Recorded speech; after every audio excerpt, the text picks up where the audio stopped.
Pretty sure we're good with the lag. Hello, everyone. This is State of Exile, episode 33. We got The Beast Stirs. Ziggy, where'd that name come from? It just came to me, man. I was like, the beast is stirring. It's about to wake up. Get The ready. rainbow It's the discharges. awakening. Were you in the shower and you're like, The Beast Stirs, man? Totally. So that's very lewd. Inappropriate content. I need an adult. Stranger danger. For everyone who doesn't know, we got 5 days until the big show. Well, I didn't mean to rhyme there, but whoops. Anyways, Path of Exile 2.0, it's dropping, The Awakening, 5 days from now, and this is the last beta podcast. Praise be to thee, whoever you are. I am so pumped. I think everyone here is ready for the live. All right, so what are we talking about today? We got map affix drop changes. We're going to be talking about divination cards, the new leagues, Tempest and Warbands, some more 2.0 discussion, and of course we're going to do our Q&A, and well, we got Project PT back. Thanks a lot, Project PT, for coming back and enjoying the show, man. Oh, thanks for inviting me. It was fun last time. This time, we'll do slightly better. Oh, we're going to Just do slightly. better. Oh, God. Oh, yeah. It was very fun, yes, last time. So I had two just- meal nights. Just a heads up, everybody, we will not be discussing the new skills that they introduced. If you are unaware, on the Path of Exile main page, they showed a bunch of new awakening skills that have yet to be tested. They just showed what they are, kind of like a little teaser of them. And because there's a lot of speculation with them, and we don't actually know the full mechanics of the skills, we're going to hold those till the next episode. So what do we got going on today? Map affixes, drop changes. Map affixes in general, they've made maps now into 3 tiers for everybody who was unaware of them. We have like a baby tier, which is map level 68, which is now the baseline map, all the way up to 72, right? 72? Baby's first maps. And these maps are actually a lot easier than live maps. The way how they work is, for instance, if the mob has extra damage as fire, it'll be a range from maybe 50 to 80, whereas in live it's always 80 to 100, 70 to 100. And once you reach the second tier, which is 73, you can now have the normal rolls that you see in live, as well as 2 elemental damage rolls. Also, they, on baby tier maps, they have lower degen. On live, it's half regen. On these, it's only 20%. So things like that. So it's a little bit more easy. It's a little bit easier for people to come into maps now. And they also removed pack size altogether. Pack size will now be given as an implicit whenever something affects your stats or elemental equilibrium. By affecting your stats, I mean curses. If you have a curse on you, you lower resistance, and you now get pack size. What do you think about these changes, Project? Well, one of the things I stated on the last Path of Exile was please remove pack size. The alteration spamming to pack size, then regaling to a non-bricked mod. They removed it. I really enjoy it because now there's going to be more reward to builds who can just straight up alch, deal with 4 mods, move on. You're going to have other builds that struggle, or just, sure, they might have really high tooltip DPS, but there's so many things they can't fight. They're stuck to alteration regaling, and they're not going to get the massive quantity. You can get some pretty nice quantity just with alching, and then there's no consequence by being it doesn't have pack size. And then now we have double bosses. Double bosses with the bosses only being able to drop the +2 map levels. I don't think it's going to be worth alteration regaling that, but I wanted this change. The change happened. I have nothing more to say than thank you for finally doing this. Did you say double bosses with the +2? Only one boss gets the extra drop, but I suppose you can still get ones on top of that. I think that was what they were thinking of testing. I believe they said it. Carl actually made a post about it, saying that double bosses won't get anything extra, other than just loot. There being 2 bosses. I mean, bosses can drop.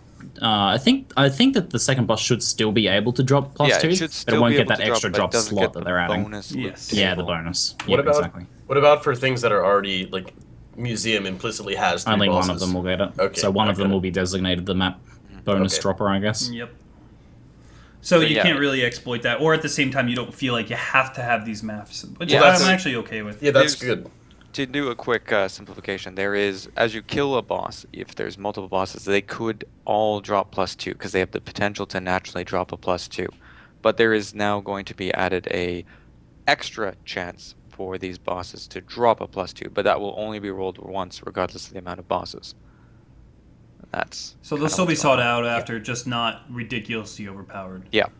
Yeah, but not this abusable. This is good because, as Project said, you don't want to have to force it, so you have to have this mod on the map. That was the whole point of getting away from pack size, because if you weren't rolling pack size, you're not efficiently farming experience. So I didn't get into 79 maps just because I was getting burnt out. I did the mid-tier maps. How high is the pack size in the 79 pluses? Is it 50%? If you get like one mod that affects your stats, is it at least 40? Because I know I was seeing like 38 through 45. Okay, that's still respectable. On the baby tier maps, they're only 15% pack size. 10, 15, yeah. Yeah, they're low. And as of right now, it's like regen or no regen, any curse, elemental equilibrium. Is there any others that will give you pack size that I can think of? Degen. Oh, half regen, sorry. Yeah. So anything like that that personally affects your stats in EE will give you it. Oh, blood magic too. Blood magic. But that affects mana. blood magic. So a lot of the harder tier map, like honestly, like I ran Temp Chains twice. I hate Temp Chains. It's like an automatic reroll. It didn't have Chilled Ground, so I was like, you know what? I'll give it a go. And I was playing Ice Crash, where it was like, as long as I one-shot him because I was going crit and I had enough crit multi, it didn't really affect it. It was just so slow as hell. It actually, I was like, you know what? I'm getting pack size out of it. It is affecting clear speed, but hey, why not? Let's test it. And it wasn't all that bad. It actually gave me an incentive to run that terrible mod, but I probably won't in the future. I don't know. I can't run a Temp Chains. I can't do it. It'll make me mad. I really the can't. map after the Temp Chains feels so fast. It does. You're right. But you just want to punch yourself in the face for running a Temp Chains map. Even in a hideout, you're like, wow. Like if you like sell in between a Temp Chains map, you like go in your hideout, you like feel so fast. That's nice. Have they released a permanent Temp Chains league or race? Everyone is permanently hit with temporal chains. It's Chilled ground everywhere. Temp Chains, Phylactery Link, all mobs. With every mob was a tar zombie. Otherwise known as Path of Exile 2010. On the Temp Chains. They were like, people wanted to keep not getting nerfed, but we need to slow down clear speed. So here's the compromise. Oh my God. You can do 1 million damage, but you're not moving much. So someone in chat brought up a point that people will just roll the stuff that causes pack size. Nothing has changed, but this is what this has done is that it's more closely tied the reward to the difficulty mods, which is kind of what I've been asking for ages. For a long time, I've wanted it to be that you were encouraged to roll difficulty mods because they were much more representative of the bonuses you'd be getting. So the small quantity bonus, which a lot of times from testing, people are like, does this really even make a difference? Now you're getting rarity, the quantity bonus, and pack size as well from difficulty mods, and it feels much more rewarding. There's also the pack size is the only thing that gives pack size currently, right? Yep. But when you if you're rolling at Alteration and then into Regal, you only have 3 mods. You're not going to be exalting your map at this point in the meta. If you're Alkin, you could get 2 pack size mods and 3, so there still could be the Alk Chaos rather than the Alteration, and they're still looking for a balance of pack size and quantity, because the 4 rolls will give you massive amount of quantity. Pack size is a multiplier of your quantity. You also get rarity now too, which is something we didn't even talk about. Honestly, like I was rolling my 68 maps. Normally I just throw them in white, but now I feel like there's an incentive to actually roll 68 maps. You get so many of the damn thing, just transmute them all until you get a bunch of desired rolls. And like 20% degen is a joke. Like in any attack-based build, honestly, like with the changes to Leech, I almost every attack build I've been using blood magic, so it doesn't even affect me. I'm running blood rage, so I have a good amount of regen, so I'm just like, screw it, let's do it. It doesn't really affect me too much. It's 20% is pretty easy to do. Like half degen is kind of annoying, but 20% is not that bad. Yeah. One thing that should be clarified that might not have been clear: the +2 map that can drop on the specific table. The table from fighting the boss is a map table that then can roll the +2. It's not a guaranteed +2 if you Boolean success the map drop. It's like how Piety has a 50% chance of dropping a map. It's a similar sort of mechanic applied to the bosses. I feel like the entry point into maps now with this baby tier of mods and then having the difficulty more closely related to the benefits feels like a much better introduction into maps now as well. You can, if you're playing a decent build, you can pretty much out and run any low-level map, like up to 72 or whatever that next tier kicks in. And you won't really ever have to... Pardon?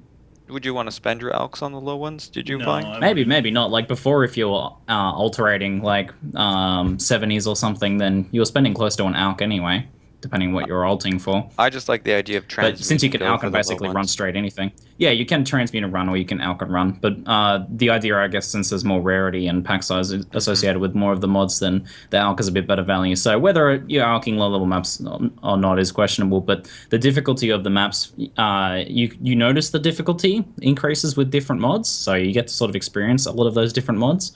But you're not having to spend a heap of currency like re-rolling them because you just can't run certain mods if you're playing a decent build. It feels like a great introduction. And then we have more alterations to use on our jewels.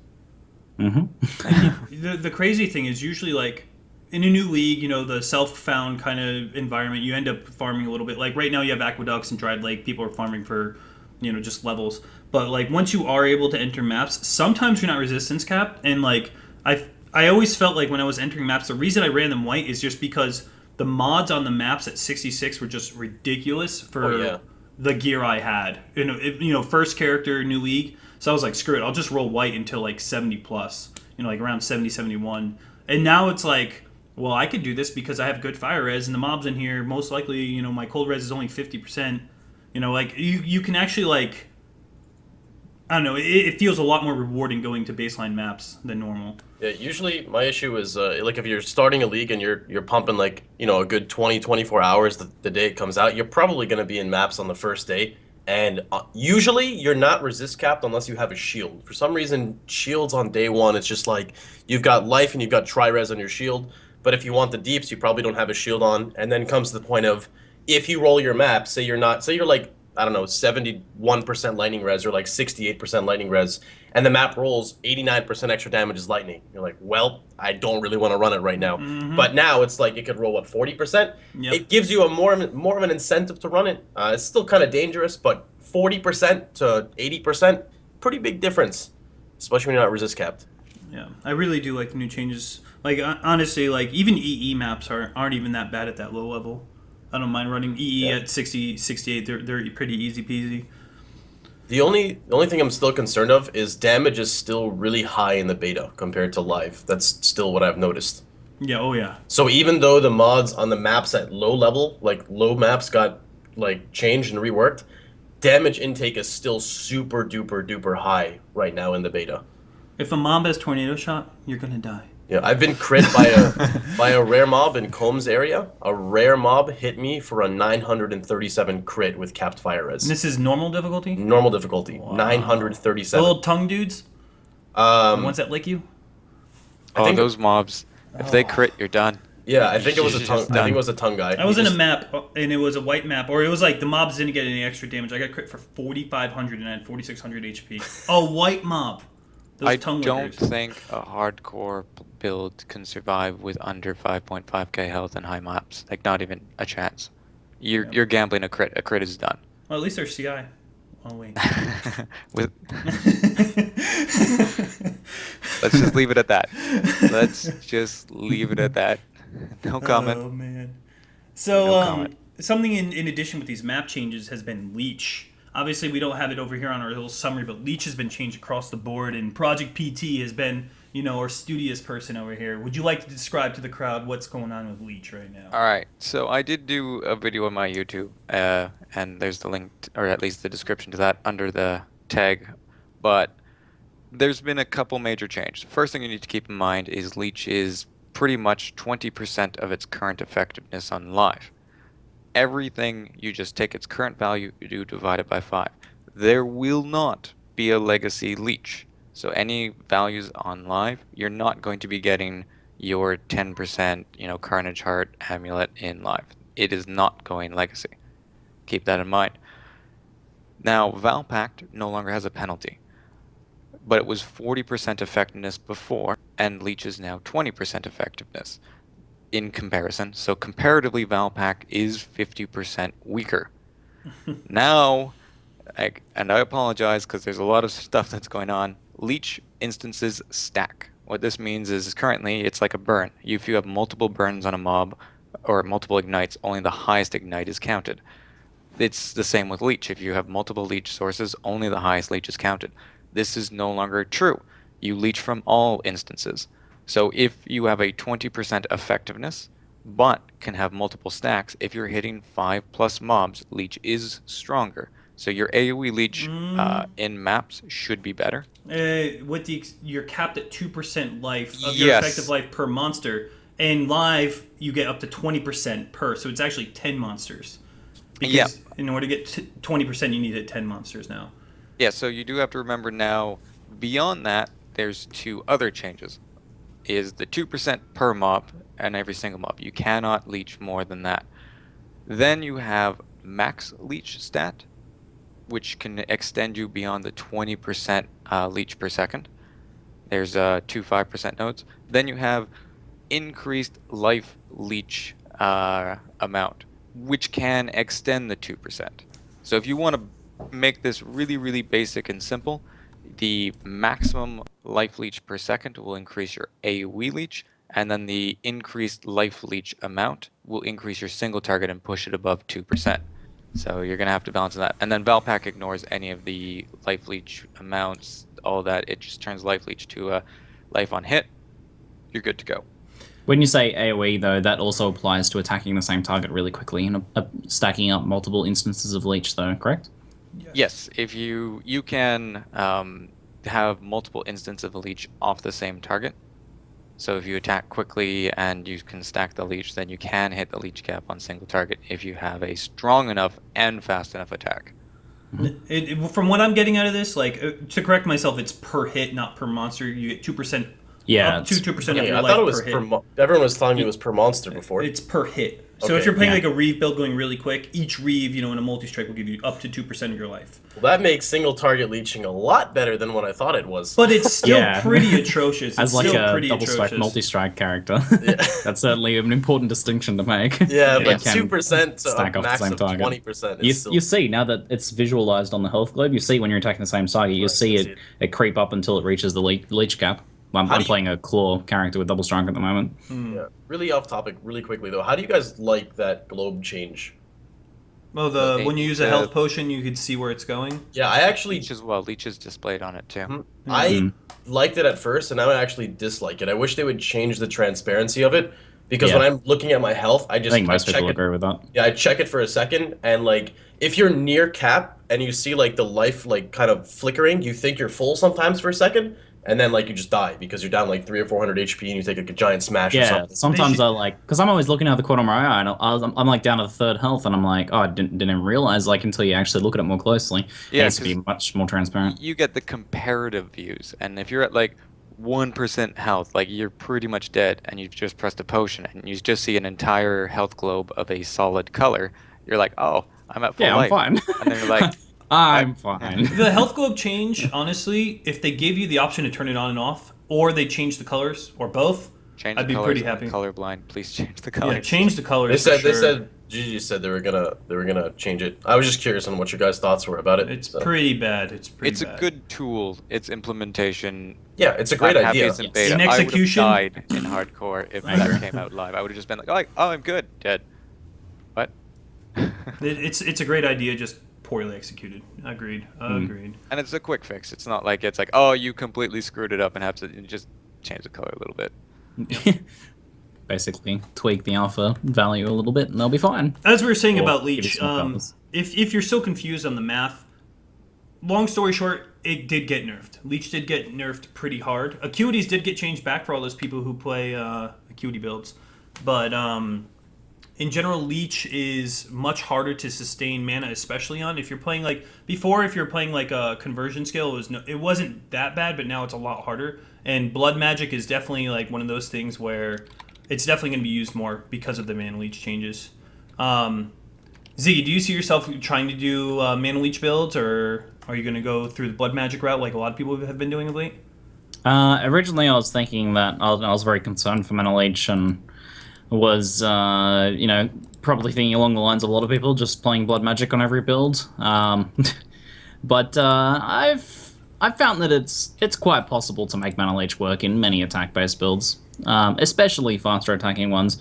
I mean, claws make things very easy, but even without claws, then there's the new. So although Leech was nerfed a lot, we got some very nice new nodes. Spirit Void over in Ranger section is 0.6% mana leech, which is actually better than like the Shadow mana leech node used to be. You know, if you compare it to the changes, and then it has 2 mana gain on hit as well. That's enough to sustain on a lot of builds. Just that one thing. So that's basically 3 points in a pretty good spot on the tree. So bow builds went from basically getting the Shadow node, the Shadow mana node to sustain off of Leech on the tree, to getting just Spirit Void and being okay. Slower hitting melee attackers and ranged attackers, I guess, that don't use chain, don't use GMP chain if they exist. They maybe have a little bit more problem with mana leech not quite covering it. I found the mana on hit jewels sustain most, like all my melee builds. I just used 1 to 2 rolled mana on hit. How did you find getting them? Because it's a pretty rare roll.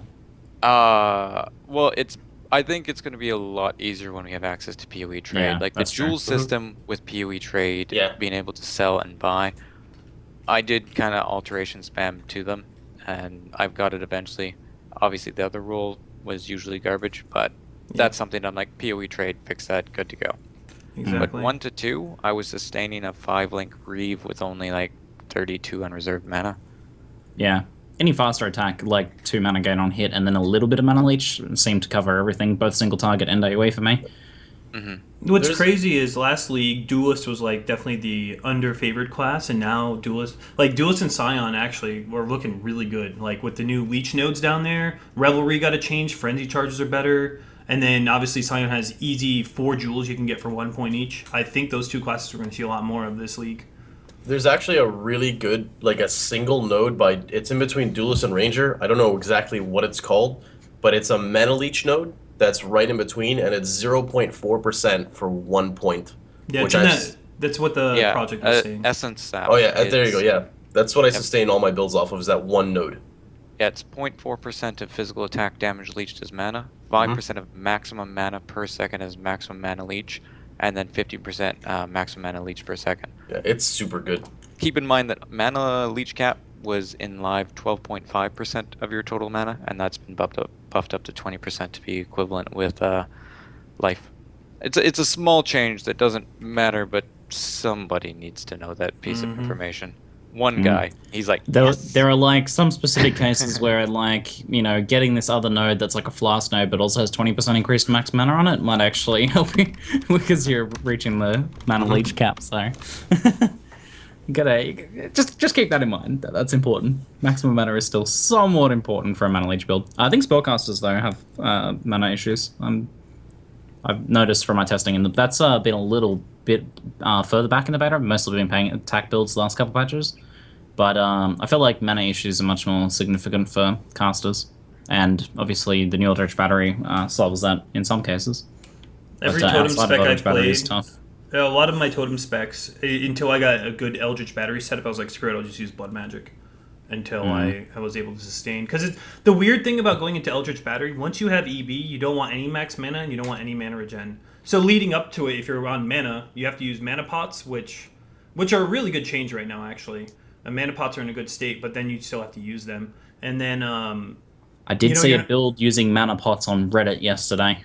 They're not bad. You get like Let me tell you guys, have to use 2 of them. Now you only need 1, so I guess you sacrifice Quicksilver for it. A hollowed mana flask takes 4 charges to use. It's all mana pots. All of them are? Except for like the quick ones. The slower ones are only 4 charges, but That's you get nuts. 5 uses. You can roll whatever you want on it. You could roll like an adrenaline and have an adrenaline pot up almost all times. You could have curse immune, remove bleed, remove shock. You could do whatever you want. If you're playing a totem spec and you just don't get mana regen, it's so easy to sustain that buff permanently, because a totem is a large cast of mana.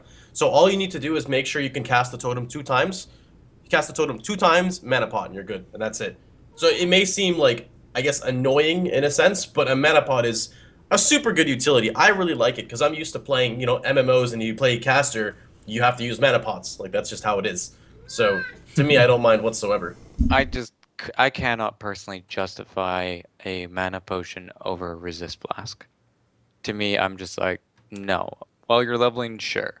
Once you have the levels and the gear to work around, I can't justify personally like 10 max resist plus then you have like your surgeon rolls and then your equivalent you could have adrenaline, or if you wanted you could have the heat, anything you want. I can't give up that for a mana potion. It goes both ways. I mean, again, what if you drop a Quicksilver and just run movement speed on your mana pot and keep your mana pot all times, and then switch your I think Quicksilver with dropping that? Quicksilver with the difficulty of maps is definitely going to be something that people will be like, oh yeah, I could see it. I could see it happening. It goes. The thing about mana pots right now too is the fact that we're even having this discussion shows that it's kind of a change where you can actually hold a debate. Before it was like mana pot, hell no. Now you can actually kind of argue, you know what, this build I'm going to use it, and then sacrifice one flash slot for something else entirely. Like you said, Pox. You know, what if I don't go down in the mana leech nodes? Instead, I just want to use one mana flask, and then I can save 10 skill points. These are all just temporary things. I'm saying, like, you don't have, every endgame build strives, as PT said, to use like 2 or 3 resist pots with your all the other unique flasks you can use. But I'm just saying, as a short thing, or like, if you just want to get into maps and you don't want to have to sacrifice a link for blood magic, or you don't have the leech on your gloves or leech on your belt, you just put on a mana pot and you're good. Day one, definitely. Yeah, that's a good point. We tend to as a community, I think, focus a lot on like what is the optimal end min-maxed setup of this character, but there's a lot of in-between stuff like leveling and early to mid end game is a significant part of Path of Exile, especially for those of us who regularly roll in challenge leagues and stuff like that. So mana pots definitely have a place in that early part. Yep, that too.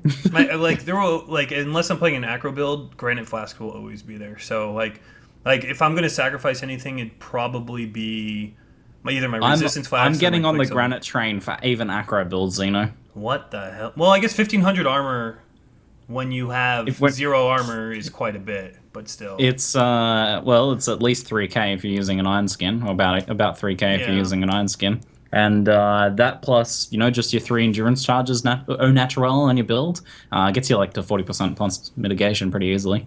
It'll save you against like the small hits. It's not until you get like a taste of hate. Like Renix can kind of fill that spot. Mm-hmm.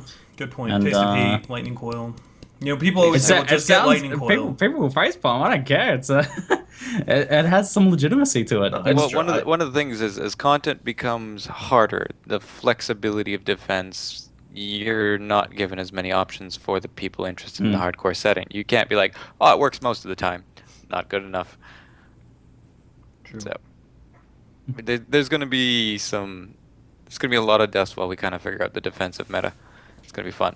Obviously, Lightning Coil, Taste of Hate. That's Lightning Coil, Taste of Hate. No one needs to be explained why that's going to have some prevalence. Yeah. The thing I'm most excited about for when the game goes live is the fact that we've had all this build discussion on what's meta and beta, but we really haven't had the ability to trade. The community itself, it's a struggle to get that perfect endgame setup. Some people have, but the community overall hasn't.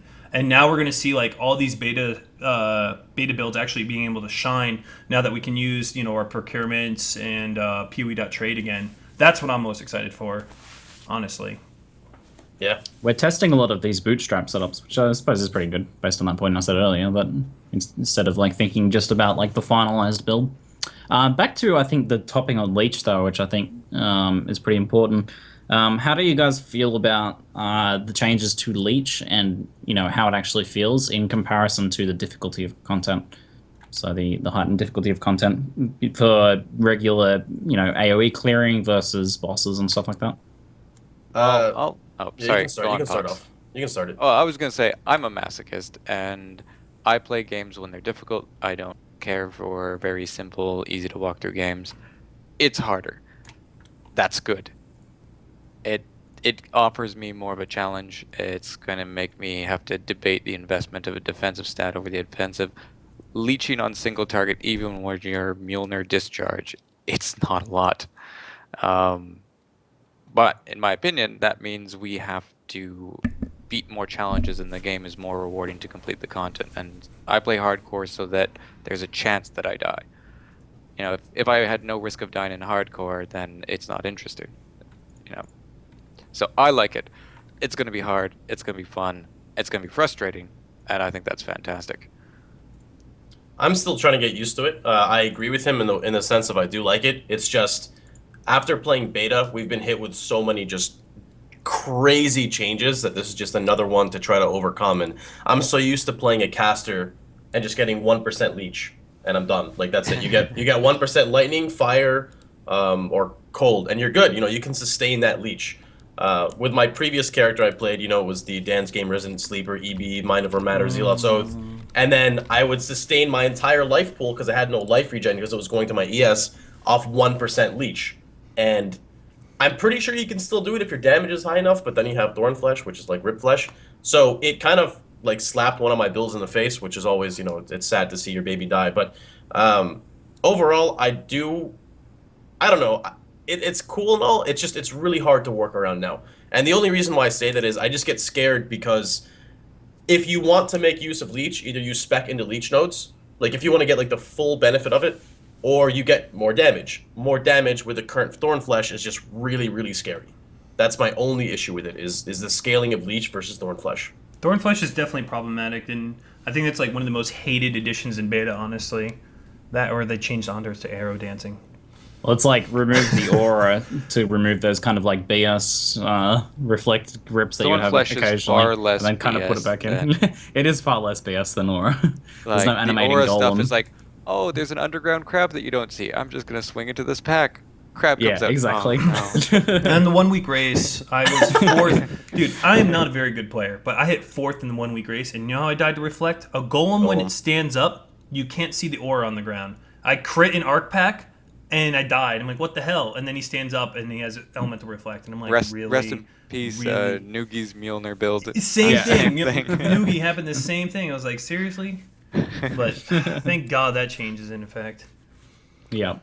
So let's Overall, I change feel away. like, Oh, go ahead, I was Ziggy. good. Overall, I feel like the game is undeniably harder and less mindless. I really like the feeling of the changes in things like boss fights or against difficult single targets because you have to use more of your mechanics. Flask use becomes much more focused on, which I've always been a fan of in Path of Exile. Flasks are such a good mechanic in this game, and they're more and more over time become more focused on. This helps that, I think.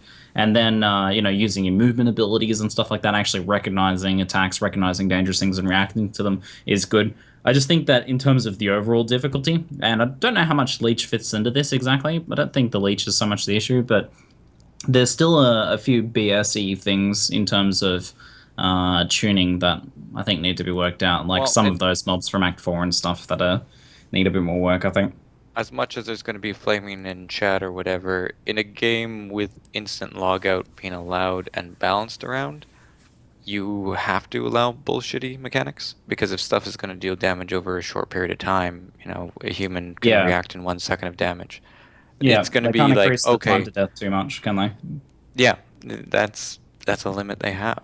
How do you want to deal with that? There's arguments both ways. I don't mind it, but in a game that allows you to instantly log out, you need the ability to instantly die.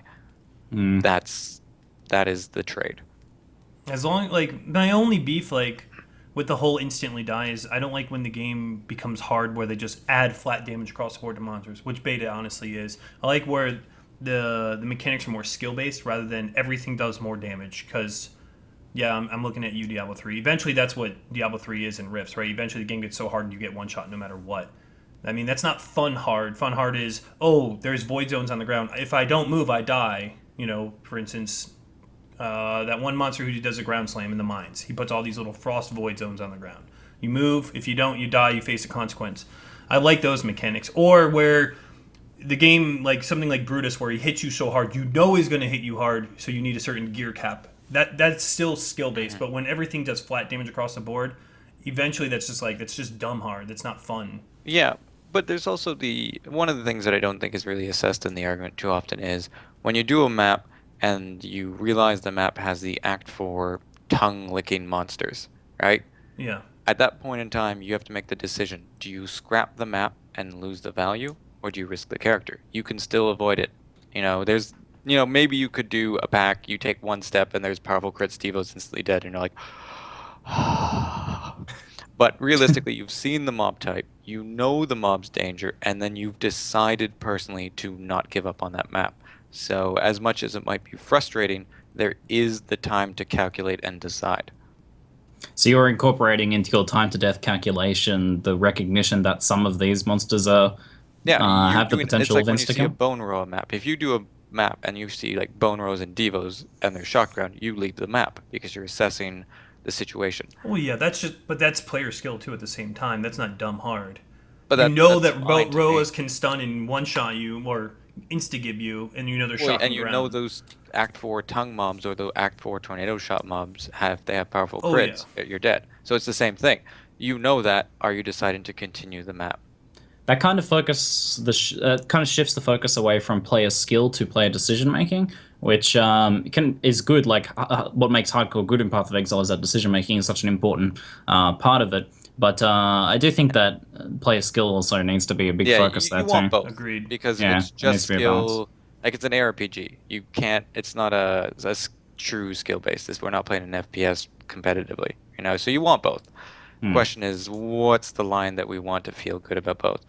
Like we get greedy. We like, bonus damage, lightning, and it has the Act 4 tornado shot mobs, crit, shock, dead. Lockboxes. Yeah, but like making the decision is skill based. Like if you have to think of the decision, it's skill based. If you just walk up to something, it's a white mob and it hits you for 4,500 because they increase monster damage across the board by 25%. That's just dumb. That's not fun. I mean, I don't know. That's just how I feel about it, at least.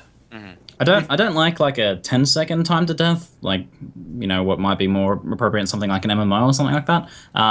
But I do like the 1 to 2, maybe 3 sec max time to death, which seems to be what most of PoE is. It's just there's those other couple instances that are within that It's when a fraction of a section. The 1 to 3 second mobs then crit you. That's the Yeah. As Chaw calls it, the perfect storm of PoE. When that powerful crits and you happen to be standing on shocked ground, when everything aligns perfectly.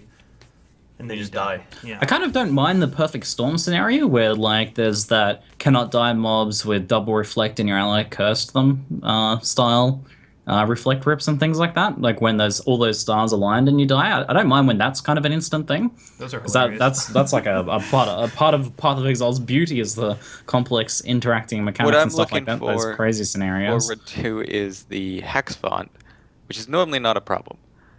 But a hex font mob then putting the new punishment on you, you hitting that mob, giving it a 30% more physical damage boost, then it critting you, and you just been like, what just happened?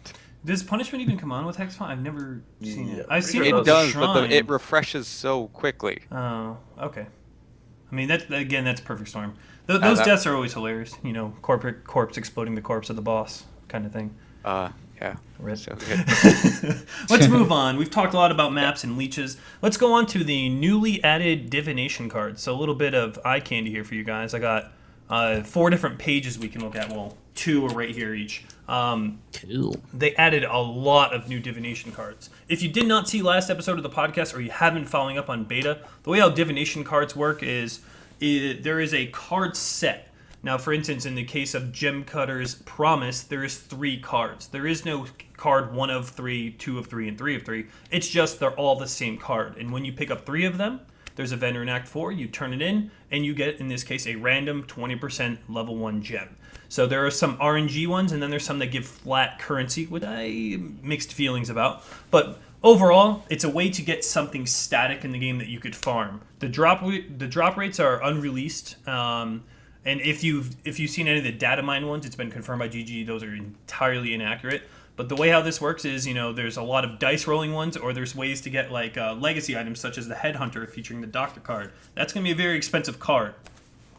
What are your takes on Project? I wanted to ask you. You have a lot of good ideas when it comes to these things. How do you feel about the flat currency cards? The flat currency cards always felt odd to me to the person who's decided to make that card. And obviously that's a personal financial decision, but it's just like, it felt lackluster. Like, why would you be doing the Exalt card? But it's fractional currency. Mm-hmm, exactly. That's It's the same thing again. But It's one an thing that I Exalt want to shard. just, before we continued this, guesses on the price of Jack in the Box right now.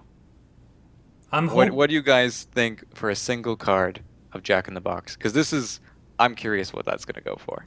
Probably like a chaos to 2 because Chaos? you're really rolling the dice. gonna on say, it. Oh, like you a are rolling chaos. the dice, and that's the thing. The other ones you can kind of figure out the value, divide the cost, the rarity split. You know, it's just 9 cards. Check the actual value, 1/9 of the cost. That's There's the a value. lot of uniques that kind of just sell for like an ALK or a Chaos max. So Yeah. I think like a Yeah. Chaos for that thing is pretty fair. It's kind of crazy to think like if you find the Doctor card, you just made it big because one of those cards is worth so much. Maybe Headhunter like is 20 Exalta card. yeah, and then you have something like the Avenger. It's like, whoa, I could get a Mjolnir, but if it's corrupted, the chances of you having a 3-link or a level 8 Varici that early, things like that are definitely going to be pretty funny. Or you just spent all that money getting 12 Mjolnir cards, and then it's a yellow Mjolnir. Have fun. Do we have a confirmation on that it can be rolled into a yellow? Fairly certain. I feel certain, but I haven't seen someone use a corrupted item and get a yellow yet. So I'm just kind of curious because it does say you get a Mjolnir that is corrupted. A yellow item would not be I a think- Mjolnir that is corrupted. I think the distinction was it can roll as a yellow. The only time it wouldn't was if you made it with a specific implicit or something. Or no, there was some distinction they made. I can't remember what it was. I think you can. It can Yeah. roll. Some people are I'd like saying. a confirmation. I'll just quickly ask or something, Yeah. send a message. Just so that we have a reference, be like, okay. Can't roll yellows. I've seen a yellow Vol's Devotion. I don't know. Probably not getting a straight answer from chat there. I actually like the idea of being able to get flat currency with divination cards. Really? Yes, because I really dislike magic finding. I hate it in every game I play because you always have to pick the trade between magic finding or just progressing or whatever. It's always like you're like whenever you like regal something and it rolls rarity, I'm just like I would rather have thorns on it instead of rarity or something or just some other because it's just the thought of magic finding just annoys me for some reason. I don't know what it is about it. I just really dislike it. So the fact that you can do something without magic finding, aside from progressing through endgame, because I don't know, and like still actually make currency. Like if you wanted to farm Exalteds and you wanted to get the card, you could farm it, and you would even if magic finding would assist you in doing it, you wouldn't have to do it necessarily, and you're still guaranteed. I can still make money with my build without having to do this. All right. Well, see- making money is always cost versus time. If farming Exalt is slower than, completing Chaos recipes by magic finding balls, you're not going to farm Exalt. You never will. That's just inefficient ways to get currency. Right, And but if it's your goal still is currency. yeah, but it Weird. offers other people ways of doing it. It's like I think solo self-found, sure. Yeah, solo self-found, obviously. Fantastic. You need an Exalt, you're solo self-found, there's where you go get an Good Exalt. luck getting it because Yeah. those things are rare. it doesn't Yeah. necessarily mean you have you're doing the most efficient way. It just opens up other opportunities. For example, say you're going to be mapping, right? Here's a perfect example. And you get bored after mapping for 3 hours, so you stop playing Path of Exile. But say you now have the option of farming in 15 different zones for currency that can add up. But you're going to play the game longer because you now have more options of what to farm. You're not just mindlessly culling, piety for 10 years over and over and over doing Chaos Recipe or Vol or etc. Yeah. But I think it's or at least me and Zeno's opinion, is that yes, but you could also then farm something that would also sell, like the Headhunter's card. That would be too Yeah, rare to try to exactly. farm. That would be a waste of your time. It's not that it's bad for the game. It's just it feels personally uninteresting. Like for me, Reign of Chaos. Now I'm not going to talk about financial or anything like that. The card, you spend your money how you want to spend your money. But if I look at Reign of Chaos, it's probably going to be a common card because it's a Chaos Orb, one Chaos Orb, and there's 8 of them. So it's probably going to drop fairly often wherever zone it is. However, because it takes 8 cards equal 1 Chaos Orb, this card is worth 1 Chance Orb. About the equivalent of 1 Chance Orb. Like, it has a set value because it drops set currency. An 1/8 of a Chaos Orb in most leagues is a Chance Orb, depending the league. But, overall, that card is stuck at that rate. It's very hard to change the price of that card. So in terms of a trade standpoint, I just look at it and I'm like, well, if I find 8, I get a Chaos Orb. But by the time I get this, I could have just done the Chance recipe. The Chaos recipe. So things like that, I'm just like, eh.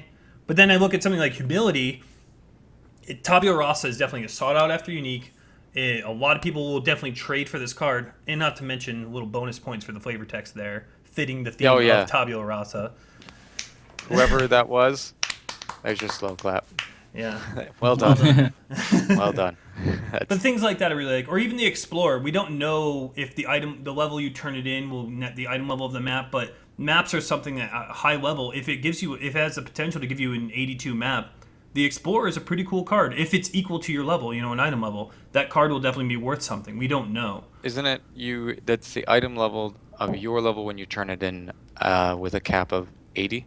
Yes. Well, so the Explorer is definitely worth money then, because even a level 80 or potentially 81 map, pretty damn awesome. Well, no, you can get item level maps that aren't the actual map level, though. So you can get an item level 80, 68 map. If you ever try to search maps in your tab, you'll see how that works. So I think it'll give you a random rare map of a random level, Up probably to 80. skewed towards lower levels. I do like a lot of the divination cards, and that's the beauty behind this is it's if you are the divination supporter, good on you. Even if some people don't like your card, you like your card, and it's your unique way of putting. At the very least, it's cool art and flavor text. Exactly, and you get to add something to the game that will forever be there. I'm cool with it. Even if I don't like the card itself, it's still a great cause, whatever. And on the topic of currency cards, I think that ones that just give you raw value, like basically like trade currency, I don't find particularly interesting. So something that's like 5 exalts is just a high value set to turn in. I don't really find that particularly engaging. One that's I think is particularly interesting is coveted possession. I like ones that give you the potential of being very useful. So I would prefer if coveted possession was instead of 5 regals was just 1 regal. The idea being that, oh hey, I found a one that's got 2 T1 affixes on it, but don't have a regal, and they're pretty rare. They don't drop all the time. Either you don't want to trade for one, or it's early, it's hard to trade for one, or you are playing self-found. Then you're like, all right, well, I know this zone drops that card. I'm farming anyway. I might go farm there and eventually farm up a regal, and I can regal this one and see what I get. I like currency cards that do that. Yeah, I agree with the rather than regal. Just being like 5 regals, I think is less interesting than 1 regal. Low enough value that it's going to be farmable personally. Yeah. Same with the GCPs. I think the GCP, like if you want the 20% quality and you don't want to deal with trading and buying that, like you could just be like, you know what, I'm just gonna farm at the GCPs, the regals. I think those have a really nice place, but like the Exalt one, when you apply the Exalt rarity, how long you'd have to farm an area for the chance of farming up the cards, you're not gonna get the Exalt in enough time to craft with it. In my experience, the one that I like, the Summoner card is one of my favorites, and I'm hoping Gem Cutter's Promise is the same way. The Summoner card gives you a random 20% minion gem at level 1. What did you get? I got Summon Zombie, but I've seen people get Dominating Blow. I got Blink Arrow. Blink Arrow, it's so trolly, but at the same time, it's common enough where you could farm it, enjoy turning it in, and get excited about turning it in every time. And sometimes you get a laughable one like Blink Arrow, or sometimes you get Summon Zombie. I really like those ones where it's common enough where if you get trolled, it's not a big deal because you can get another one in 2 or 3 hours of farming. I really like those cards, and Gem Cutter's Promise I feel is going to be one of those. It's going to be super trolly. It only takes 3 cards. 100 like one-handed weapons. I think there's a lot of really, really good cards, and this is just Divination's only going to get better and better. Exactly. I hope it pulls down. I hope it pulls down the price of 20% quality gems because they're obscenely expensive. Hard to say. Let's talk about Time Lost Relic. Whoever made this one, this card I think is extremely balanced because it gives you a league-specific item which is no longer attainable with the exception of chancing in a Zana map. Or getting a divination card like with Do we know head where this drops yet? Firstly? Yeah, what if it drops only in Zana modded maps? Oh, that would be so trolly. Oh my god. It would be so troll. And I mean, they have made those cheaper, so running them more regularly just for shits and giggles is and then slowly farming up a set of those I think is possible. We'll have to see where it farms. That's the one thing in the 5 days we have to figure out where these cards drop. League specific item, like you have some pretty bad ones, but anything that gives any of the rampage ones that you get are actually quite crazy because they all now give you rampage, and getting a free buff rampage always is nuts. And then obviously you have Headhunter, and there's already 2 Headhunter cards. Or you can get something trolly like the Goal from what league was it? Domination. There's a bunch of really good ones out there, like Void Eye Barracks plus pieces. 5 to all. Getting the barracks pieces. Yeah. The barracks pieces. There's a lot of really, really good legacy items out there, but there's a lot of bad ones too. So that's another dice rolling one, and it's going to be a high ticket item. I love that card. What else is quite good? The Whispering Ice Staff. I'm really happy that someone decided to make this card, and it's only 4. It's only 4. Like, we don't know the rarity or the drop rate of it, but 4 seems a lot. Like, when you look at these 1 of 12 for Crown of Ice, you're like, God, that's going to take me forever. But then you see 1 of 4 Whispering Ice. Let's be real though. What impact does the amount of cards have? I think the only impact it has is in terms of how like fractionally you can buy your way towards it. And if you find one, you have more incentive to finish it. If it's 1 of 4 and I find 1 the incantation, I could invest in 3. But if I find 1 the Watcher, effect. It's not really like definitely a psychological effect. From there. a numerical point, it should be pretty much meaningless, as Ziggy was kind of saying. But psychologically, when you have like 2 of 12, it's like, ooh, you're working towards something. Where something in 1 of 2, it's just like, I got a half, I'll eventually get the other half. It's a the 1 of 2 card I really like though. The Lover's whatever it is. The one that drops in Necropolis, it gives you an item level 79 jewelry, which by the way, belts are jewelry. Tail. Yeah, just in case you haven't been disappointed. Should be called accessories, please. Rename them to accessories. It says, I was so excited. I got like 4 of those cards in Necropolis, and then you turn it in and it gives you item level 79 yellow jewelry. And at that time, it was a Zana map, and it was like a 68 or 69 Zana map. I was like, hell yeah. And every single one of them was studded belt or cloth belt, and I'm like, what the hell? Anyone ever wear a belt on their ear? There's a 99% drop chance of you got like a cloth belt belts. hanging from your ear. Yeah, man. Okay. I like the 10 times Valorb. I'm curious of the rarity of that, the inventor, because Valorbs, you can never have enough Valorbs. That's very true. You could pretty much... They're going to go up in value. you could find an excuse to Valorb something in pretty much every map you run. So then again, for that one, that's another example where I would be more interested in that set if it was just Singles. a 1 Valorb. It's like... One Val? I never val one thing at a time. If I'm valing, I'm prepared to. Yeah, brick a I whole suppose bunch that's of them. true. Like I'm when like, I'm all right, jewelry I've got my 15 crafting, I do a Meganords. bunch. I need this. Let's talk about the Karma Commando card. If you know him, Karma Commando, he's active viewer here in Twitch. If you've seen him around, he made the Divination card, the Gambler, and when I was talking to him about it, it is such a troll card, and I was like, I hope GGG implements this in every single zone. I was actually going to point that out. I'm glad you did previously when you flipped the page. That's one of my favorites, the Gambler. That's just, are you going to get a higher value or a lower value? And then just like the other one, how much is that going to sell for? Not a lot. If this one There's drops no way in like many different zones, or more importantly outside of Zana maps, and then there's ones that only drop inside of Zana maps, and this is a way of getting Zana map cards outside of Zana maps. Gambler. It's an interesting follow-on. Gambler? I think it Does that probably be can so get troll itself. to get 1/5 of its own price from turning it in? Rich J Money said he was going to make a card that gives you 5. It was going to be 5 out of 5, and it gives you 1 wisdom scrap. It gives you 5 wisdom scraps when you turn it in. Stuff like that. Well, there's the 5 times random currency, and I was curious, does that include wisdom scraps and all that stuff? Well, the irony of it is if you sell a divination card, you get a wisdom scrap, and if you collect 5 of them, it gives you the same value no matter what you do with it. Thanks, Rich. Yeah, on the topic of divination cards, this is kind of a little bit of an off topic, but would you guys agree that divination cards are kind of making their way as like a pretty big impact on Path of Exile? Yeah. Not yet. I don't Right. feel like. What do I you think divination cards is a better way to engage people into trade chat. When you look at it from like loot that will exist in the leagues per period of time, etc., the end result is the same, and it should be the same. That's the objective. But it's going to engage players more with each other, and that's a good thing. So what do you think of them adding a stash tab designated for divination cards? Nah. But they sell don't so think- many stash tabs. And they're so cheap. They're like, they're just one slot. But if you're, God knows how many different types of divination There's going cards to there be are. a lot. Well, here's the That's- thing. You used to have to keep all your leveling gems. Mhm. Now we can have gem vendors. That assortment of area that you used to have for all your leveling gems is now your divinations. Yeah, you don't need a stash tab of gems anymore.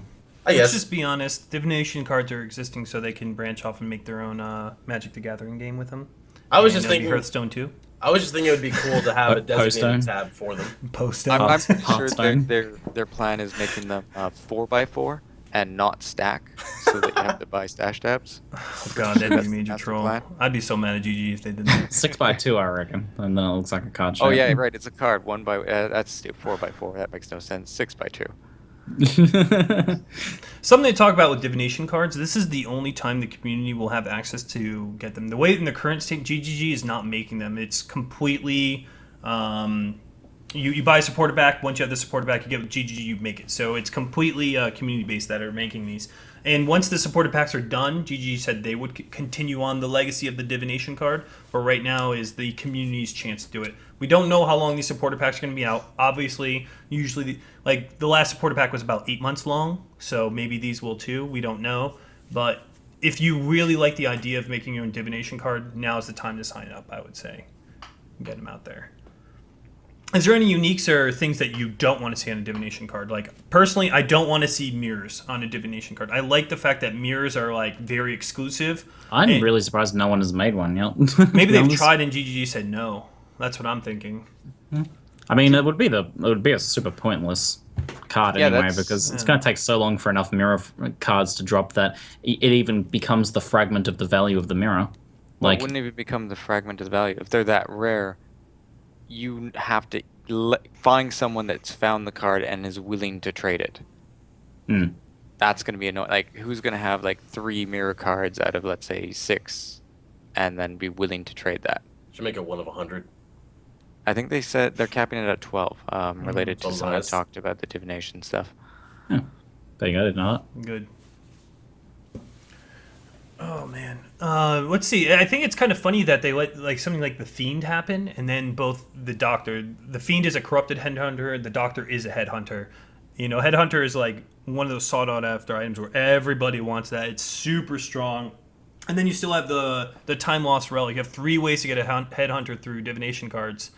It's kind of nuts. What do you think is more common, a corrupted headhunter or a non-corrupted headhunter? Corrupted. I imagine the corrupted is Yeah. more common. The Doctor given card's the going to be worth a potential for lot of error. money. A lot of money. If you find one of those, unless you really want to collect this set, I'm going to sell that crap as soon as I find it. I think Headhunter is overrated. It's really, really fun, but I think it's overrated. I will sell that card immediately. Well, when keep I in get mind, rare monsters now comes automatically with Nemesis. it. That is true. So, for Hunter map box. rolls, if you guys don't know, if you roll magic monsters, it automatically comes with bloodlines. If you roll rare monsters, it automatically comes with Nemesis. Another good change. It's exactly like the pack size change. Yep. I forgot to I mention really that, like but that change. I like it too. Some people really don't like bloodlines. It seems to be a very hit or miss league, but I really don't mind it if it comes with rare monster or magic packs. I just don't want otherworldly as every single one. And there's no more file actual link, so I don't care. Yeah, the Tied Together mod was really cool since everyone always wants to roll magic. Why not just attach it with something else that seems appropriate? Yeah, it made sense. Nice logical change. Yeah, that's true. Well, let's go on. Let's talk about the next thing we got in